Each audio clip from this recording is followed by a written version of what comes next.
그게 어느 순간 좀 액수가 불어난 거예요. 그때 이제 아빠가 안 거죠, 그거를. 그러더라도 원래 사람한테는 꼭 갚기.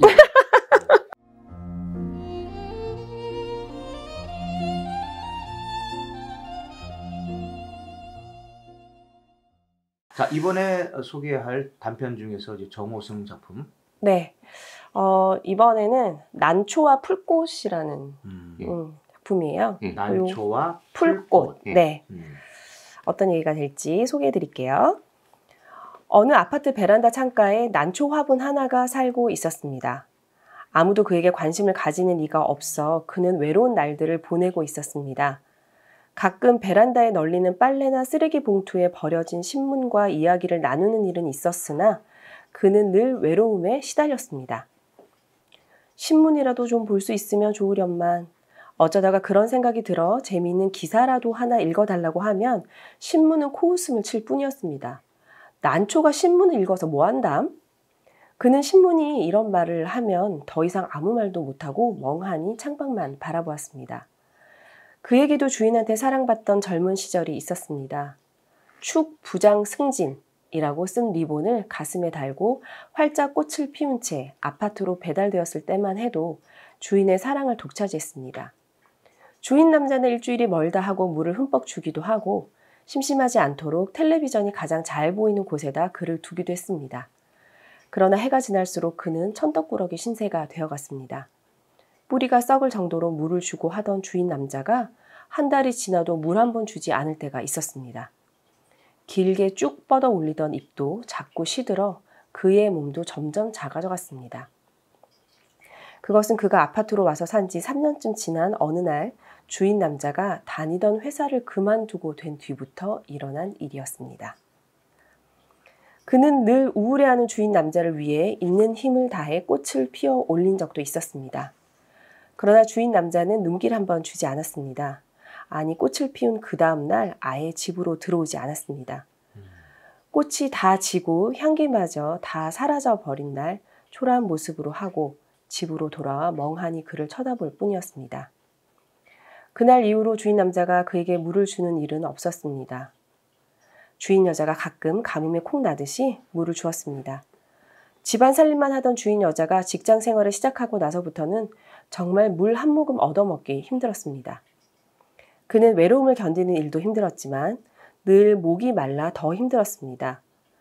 어떤 때는 이대로 말라 죽어버리는 게 아닌가 하고 덜컥 겁이 날 때도 있었습니다. 넌 목마르지 않아서 좋겠다. 그는 자기 화분에 멋지게 그려진 난초가 오히려 부러웠습니다. 넌 시들지도 않고 언제나 그렇게 꽃을 피우고 있으니까 정말 좋겠다. 날 부러워하지 마. 난 그림에 불과해. 향기도 없어. 너처럼 생명이 있는 존재가 아니야. 그림으로 그려진 난초가 안타까운 표정을 지으며 그를 위로해 주었습니다. 그래도 난 네가 부러워. 넌 누가 물을 주지 않아도 목마르지 않잖아. 그건 그래. 그렇지만 난 깨지면 그만이야. 넌 내가 깨져도 다른 화분에 옮겨 심어지면 되는 거야. 힘들더라도 좀 참고 기다려봐. 가장 암담할 때 가장 큰 희망이 있다고 했어. 희망을 잃지 마. 이제 곧 봄이 올 거야. 그림으로 그려진 난초가 마치 엄마처럼 그를 다독거렸습니다. 그래, 맞아. 봄을 기다리는 거야. 그래, 봄이 오면 너에게 좋은 일이 있을 거야. 그날부터 그는 봄을 기다렸습니다. 주인 남자가 어쩌다가 한번 물을 주다가 이거 정말 귀찮아 죽겠군. 꽃도 안 피는 걸 이렇게 자꾸 물을 줘야 되나? 올 봄에도 꽃이 피지 않으면 내다 버리고 말아야지 하고 말할 때도 꾹 참고 봄이 오기만을 기다렸습니다. 올 봄에는 꼭 꽃을 피우고 말 거야. 주인 남자를 위해서라도 그는 꽃대 높이 꽃을 피워 주인 남자의 가난한 가슴을 난 향기로 가득 채워주고 싶었습니다. 봄은 곧 찾아왔습니다. 베란다 창밖으로 바라본 매봉산에 눈이 녹고 어느새 진달래가 피기 시작했습니다. 그는 가슴이 두근거렸습니다. 진달래를 보자 정말 좋은 일이 일어날 것만 같았습니다. 그러나 아무리 기다려도 그에게 좋은 일은 일어나지 않았습니다. 내가 공연히 봄을 기다렸나 봐. 그는 곧 시무룩해졌습니다. 주인 남자도 베란다 창을 열어놓고 하염없이 담배만 피워댔습니다. 그런 어느 날이었습니다. 어디서 날아왔는지 그의 좁은 화분 안에 풀씨 하나가 날아와 가만히 앉아 있었습니다. 그는 처음에는 주인 남자가 피우던 담뱃재가 떨어진 줄 알고 대수롭지 않게 생각했습니다. 그런데 차차 시간이 지나자 그게 아니었습니다. 그것은 풀씨였으며 조금씩 조금씩 가늘게 뿌리를 내리는 것이었습니다. 예, 여긴 내 집이 아니야. 그는 처음에 그렇게 말하고 싶었습니다. 여긴 물도 부족하고 내가 살만한 곳이 아니야. 어서 다른 데로 가. 그는 풀씨를 멀리 쫓아버리고 싶었습니다. 그러나 풀씨는 점점 더 깊게 뿌리를 내렸습니다. 아하, 더 이상 외로워하지 말라고 풀씨가 나를 찾아와 주었구나. 봄이 오면 좋은 일이 있을 거라고 생각했는데 바로 이거였구나. 그는 뒤늦게나마 그런 생각을 하며 풀씨를 마음속 깊이 받아들였습니다. 풀씨와 함께 살게 되자 그는 외롭지 않았습니다. 여전히 주인이 물을 자주 주지 않아 늘 목말랐지만 더구나 풀씨하고 그 부족한 수분마저 나누는 안타까움이 있었지만 풀씨와 형제처럼 함께 살고 있다는 것만으로도 늘 기뻤습니다. 풀씨는 곧 싹을 틔우고 쑥쑥 키가 자라 올랐습니다. 그는 마치 자기의 키가 쑥쑥 자라 오르는 것 같았습니다. 아니, 언제 풀씨가 이렇게 컸지? 어느 날 그는 문득 풀씨의 키가 자기의 키보다 훨씬 더 크다는 사실을 발견했습니다. 그는 조금 속이 상했습니다. 풀씨가 자기보다 더 크게 자라리라고는 미처 생각하지 못한 일이었습니다. 그는 키가 큰 풀씨를 보자 자신이 초라하게 느껴졌습니다. 그런데 이게 또 웬일입니까?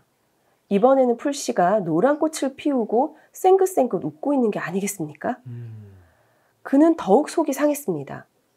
명색이 춘란인 자기도 아직 꽃을 피우지 못하고 있는데 한낱 풀씨에 불과한 것이 꽃을 피웠다 싶어 은근히 풀씨가 미워지기 시작했습니다.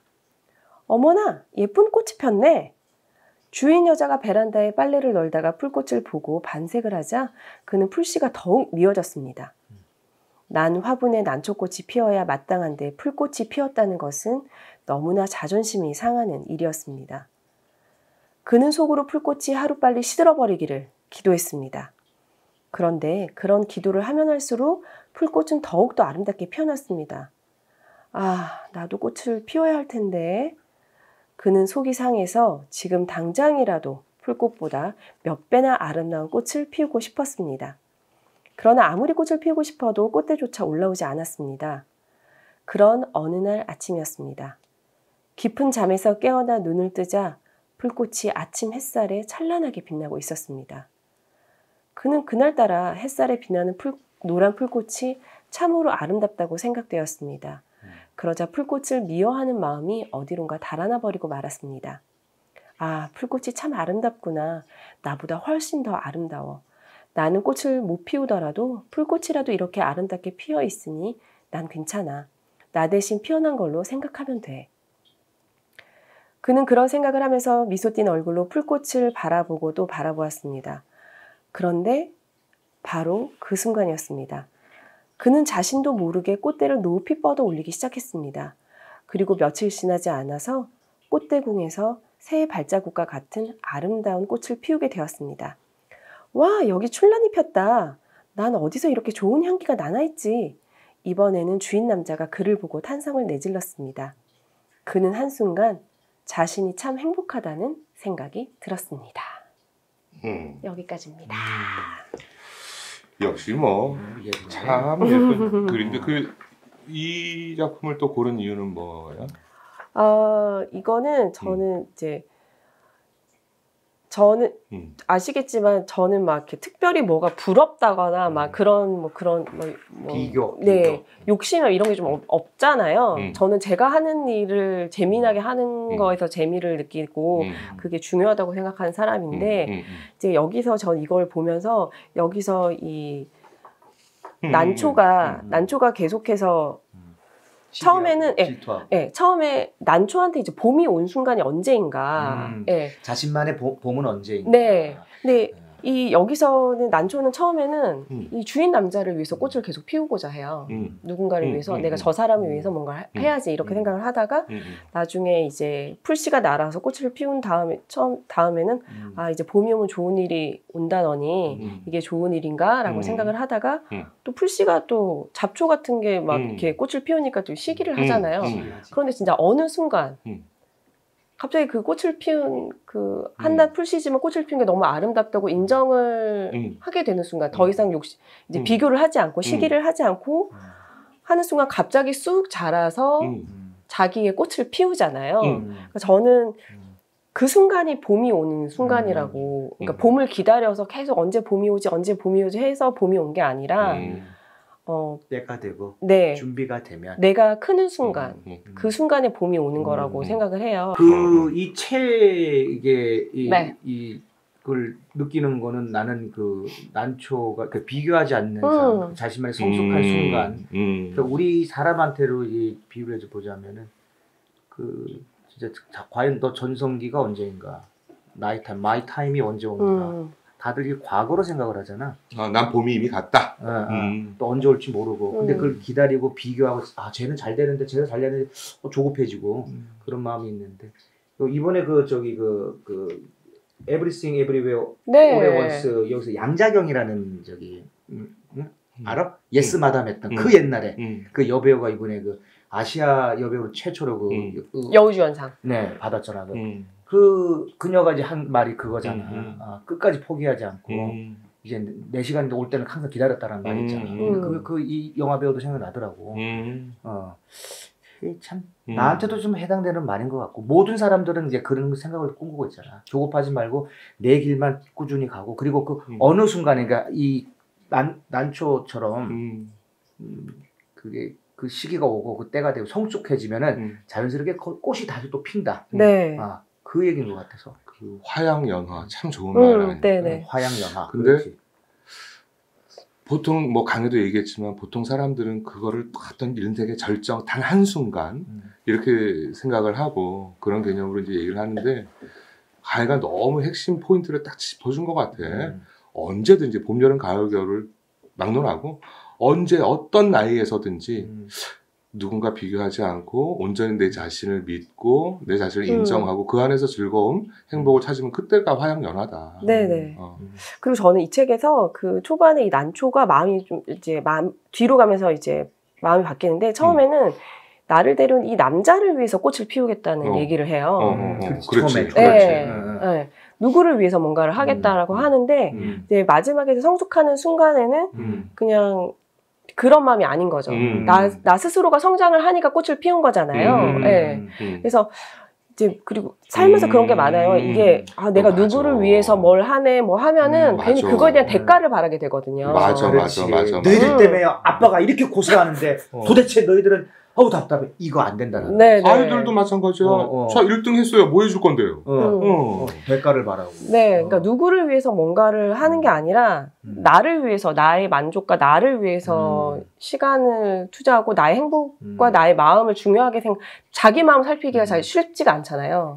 그게 최우선인데 사실은. 네네. 우리 강현인데 그걸 너무 잘해.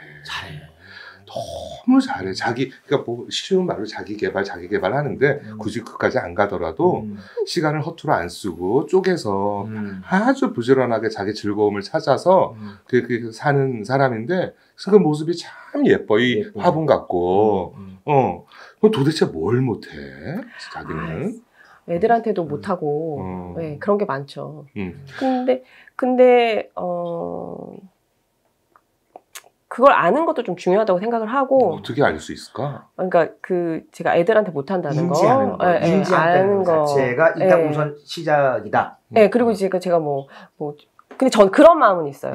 제가 이제 누구한테 빚을 지잖아요. 살면서 빚을 지는데, 저희 아버지가 저희 할머니가 돌아가시기 전에 한 10년 동안 좀 편찮으셨었는데, 그때 이제 할머니 곁에서 10년 동안 계셨었거든요. 근데 그 기간 동안에 저희 사촌들, 아빠의 조카들, 네. 저희 사촌들이, 저는 이제 서울에 있으니까 아빠랑 잘 만나지 못하고 그러는데, 저희 사촌들이 저희 아빠한테 되게 잘해줬어요. 잘 챙겨주고, 챙기고 또 찾아뵙고. 네. 그래서 그 빚이 있는 거죠, 저는. 그 빚이 있는데, 그 빚을 물론 저희 사촌들한테 갚을 수도 있지만, 사람이 살면서 누구한테 진 빚은 딱 그 사람한테 갚는 게 아니라, 내가 다른 누군가에게 또 이제 좀 잘해주면 뭐 우리 엄마나 우리 어머님이나 아니면 뭐 어머님이 어머니 친구분들이랑 뭐 하신다고 할 때 제가 뭐 어디 모셔다 드린다든지 그런 식으로 하면 다른 사람한테 또 그 빚을 갚을 수 있다는 생각이 들거든요. 누군가에게 잘못한 건 그 사람한테 꼭 사과를 해야 되지만 살면서 지는 빚은 그 빚을 다른 사람한테 갚는 걸로도 저는 괜찮다는 좀 생각이 있어요. 그 빚이 이제 계속 다른 분들한테도 이 선한 네, 영향력을 줄 수가 있다. 그게 당연한 거고 정말 좋은 건데 그러더라도 원래 사람한테는 꼭 갚기. 근데 이제 금전적 채무는 없는 사람이기 때문에 우리 그럼 강에는 전혀 없지. 네, 큰일 나죠. 누구한테 빚지고 사는 사람이 절대 아니고 강해뿐만이 아니라 이 오서방이 큰일 나지 그냥 펄쩍 뛰죠. 큰일 나죠. 큰일 나죠. 뭐 네네. 땅이 갈라져도 그거는 네. 여기서 그냥 다른 얘기 그냥 한번 해도 돼요? 아니 그 빚지지 않아야 된다고 저 남편이 그러니까 저희 애들이 초등학교 다닐 때 학교 앞에 떡볶이 집이 있거든요. 근데 애들이 돈간수를 못 하니까 이제 달아놓고 먹어요, 애들이. 뭐 많이들 그렇게 하죠. 네, 많이 그렇게 하잖아요. 그래서 오늘 뭐 300원 먹었네, 500원 먹었네, 그걸 달아 하는데 이제 그게 어느 순간 좀 액수가 불어난 거예요.